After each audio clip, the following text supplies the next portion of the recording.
Till you find your way back home.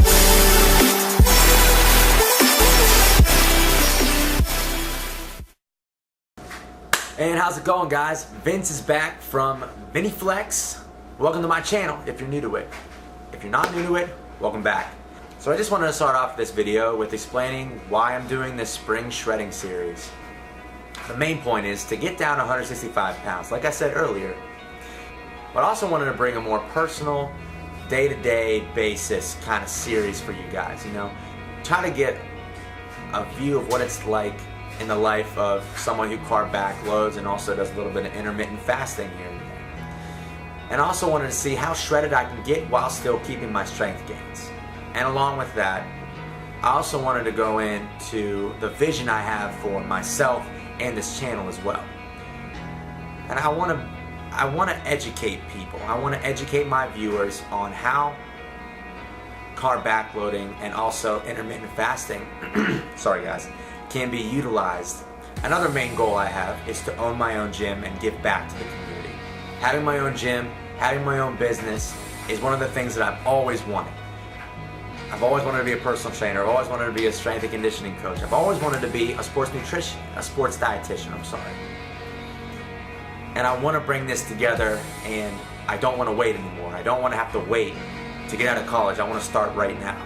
I want my brand to be a symbol of health, wellness, and camaraderie in fitness. I want to make an impact in life, and I want to be a part of something bigger than just myself. And I want to motivate, inform, and also inspire others to just grab life by the horns. And there's a saying that I've heard countless times, and good things come to those who wait. And I got to think about that for a second. And I don't agree with it. I don't think anything comes to those who wait. The way I see it, nothing comes to those who wait. If you want to get a promotion, don't wait for it. Go out and get it. If there's a job opportunity, don't wait for it to come to you. You got to go out and get it.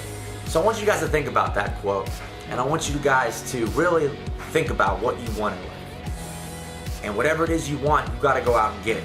Speaking of getting things, I want to let you guys know that I am in the market for getting a new camera. I understand that the old Betsy over here that I'm filming with isn't really cutting it with the quality, and I'm looking for a camera that shoots in 1080p or high definition.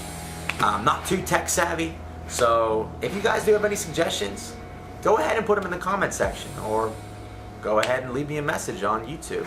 Just send a message to me, and we can talk about it, and hopefully it's in my price range. But thanks again for watching, guys. And what's happening, guys? So what I'm doing right now, it's about 7 p.m. and today is a cardio day. So we're going to be doing 15 minutes of high intensity interval training. And what that looks like is 2 minutes of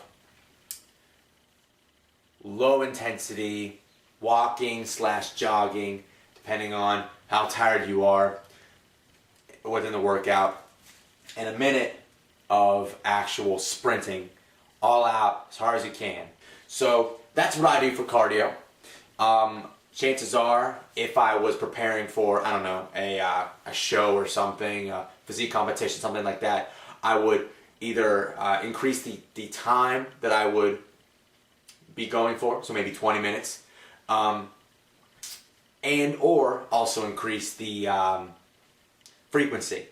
So right now I'm cooking my pre-workout meal. So I have 2 turkey burgers cooking. And these are the macros.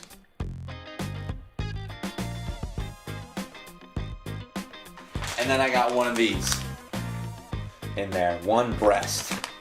Now you're asking me, why do I have Weight Watchers? Do I look like that I need to be on a Weight Watchers diet? Well, no, but these are cheap, and well, look at the macros there. There's only about 4 grams of fat, if that. 2 grams of fat, sorry about that, guys. 2 grams of fat and about 31 grams of protein. So it's really good quality. I mean, they're really easy. You just throw them on the stove or whatever it is, your little pan, and then that's it. The next thing I'm gonna be doing, bringing to the stove, is my little bag of peppers here. I'm gonna get one whacked yellow chili, so they look like that. Get them at Kroger, really inexpensive depending on sale price and all that. And a green bell pepper, one whole green bell pepper. Go ahead and wash from the sink over here. Get all those pesticides off. That nasty shit. All right, now I'm gonna show you guys the simplest way to cut a bell pepper. Well, a pepper in general. It normally works better for bell peppers, but I'll show you either way for both of them when we move back over here. So what you wanna do is you wanna cut the top off. So go ahead and just make an incision right there and go all the way around. My knife's too small, I can't just go all the way through. I'll do play-by-play action for you guys. So it doesn't have to be perfect, but that's what it's gonna look like, okay? Now what you wanna do, you wanna take the top, okay? And what normally I just do is I just push it through. And it comes off just like that. You might lose a bit of bell pepper, I mean, right there, but it's not a big deal. Next thing, to take the inside of the bell pepper, just take all the nasty stuff, not even nasty, it's just the white, kind of fibrous parts. I don't like that in my shit. Go ahead and give it a quick rinse. If you want to leave this stuff, by all means, go ahead and leave it. It's just my preference. So you can go ahead and it's going to look like that. We'll go back over here. And then the next thing you want to do is cut the end off. Depending on how big and girthy your pepper is, you can skip that part. My pepper was just big enough to cut the end off. So I'm gonna go ahead and show you. It was just like that. Comes off. There you go. And the next thing you want to do is cut the middle right down the middle, so it comes out like that. If you can see, put you a little bit closer. Something like that. The next thing you do is I just tear it in half because it's easier that way, and I just cut it in little bits. So I just cut it something like that. I'm gonna do the same thing for the other half.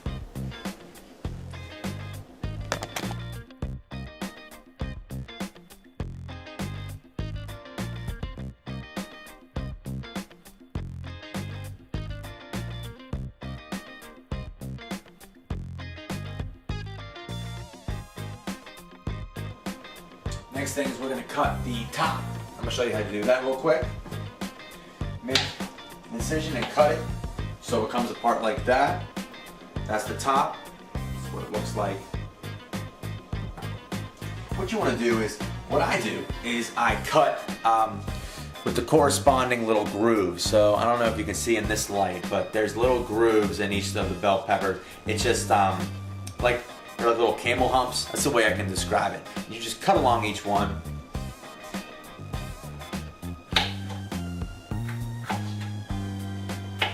And it's simple. Makes this whole thing very, very simple. I don't cut my peppers any other way now because of how easy this is. And then with the bottom, same thing with the top. Go ahead and cut these little cells out, little bumps. A little disclaimer, guys, don't cut off your finger while you're cutting a bell pepper, because then you guys can blame me. Oh, well, Vince showed me a crazy way to cut a pepper. I want to try it out myself, and I just cut my finger off. Don't do that. Don't cut your finger off, guys. Be careful when you're handling knives. Now, next thing I'm going to do is the chili. Now, the chili is a little bit harder to do, and the only reason is because it's smaller, so it's a little bit more tough. I'm not even going to say it's not even like a texture-wise. It's tougher. Back up a little bit here. It's a little tougher, so, but I do it the same way. I cut the top off and I Normally what happens is the stem comes off with no problem. So I'm going to go ahead and just cut it up normally like I did with the bell pepper's top. Just cut along. The grooves are so small that it doesn't matter where you cut them. But with this and the rest of the pepper, it's going to look like that. What I do, I'm not a big fan of the seeds. You know, I think the pepper's hot already. What I do with this is I just grind it up like this. Just roll it in between my hands like that. Like Play-Doh. You guys don't know what Play-Doh is? I feel bad for you.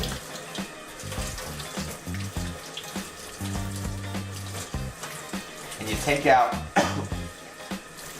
spicy. That's a spicy one. Take out the innards of the pepper. Do a little dissection like that. Comes out clean, just like that.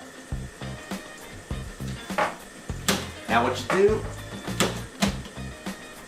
next is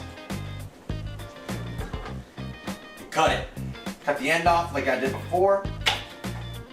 Go through the middle. Turn it into 2 halves, or I'm sorry, just turn it into one little rolled out pepper. Go ahead and slice it like you did with the bell pepper. Since the seeds are gone, it's going to be a lot less spicy.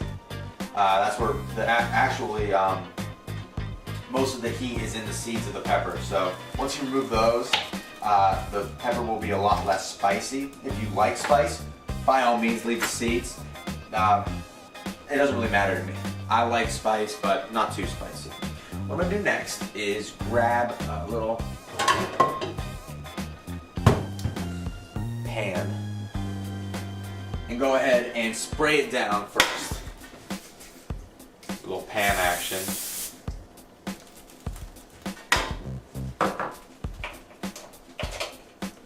The stove on to medium. And throw my peppers in.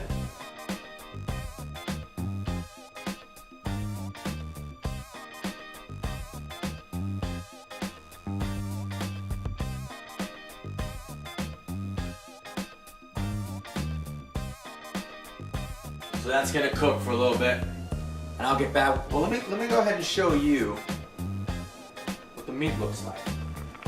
So those little burger-looking things are, in fact, turkey burgers.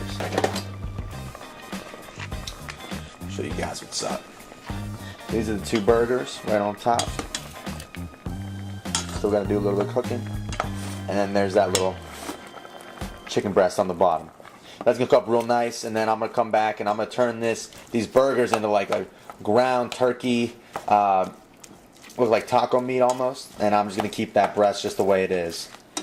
What's up, guys? Just finished up the ultra low carb pre-workout meal. So I got all my peppers in there, and also added a handful of spinach. Yeah, just it cooks down really quick and real easy. So a big handful, it's only going to turn out to be like a small, like maybe like a cup, a measuring cup full of it. It's crazy how it cooks down, but go ahead and have you take a look at it real quick. I'm going to turn the stove off. Go ahead and take a look at that. Yeah, it's all nice in there. I got my 2 ground turkey patties, and I got my bell peppers. And I got my yellow chilies. There's also a chicken breast in there from Weight Watchers that I showed you guys. And that's all cooked in. And I'm going to show you guys what I use to season it. A little Mrs. Dash Southwest Chipotle. Go ahead and take a look at that. Stuff tastes so good. And the best part about it is it's it's sodium free. So on this 165-pound cut that I'm going to, water weight and my sodium has to be, well, I want to track it, make sure it's at a low if I can help it. Just because the more salt you have, the more sodium you have inside of you, the more water you're going to store. And if you're looking for weight loss, you don't want to hold water. Thanks for watching, guys. I hope you try this out because it tastes really good. So this is going to conclude episode 2 of my spring shredding series. I'm just working on new content right now for episode 3, so stay tuned for that, guys. Thanks for watching. Subscribe to my channel if you haven't already.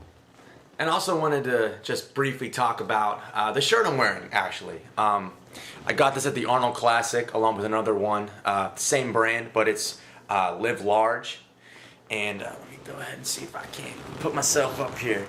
So it's like a old school hockey jersey with the captain symbol right there. And I'm a big hockey fan. If you guys don't know that, I am from Pittsburgh, so you know I love my Pens. I'm actually wearing a Penguins hat right now. Repping the Pens, baby. Yeah, so if you haven't, go check them out. The Penguins, obviously, but Live Large. I've never heard of them before the Arnold Classic, so but I really like the quality. It fits long. It's perfect for people who lift and work out. Not saying if you don't lift or work out you can't get them, but they're actually really cool shirts. I have another one with a small logo on the chest, and they're saying on the back, or a saying on the back, sorry. And yeah, it's a really nice material, fits me really well. I'm sure it'll fit other people very well too, so go check them out. And remember, guys, always stay flex.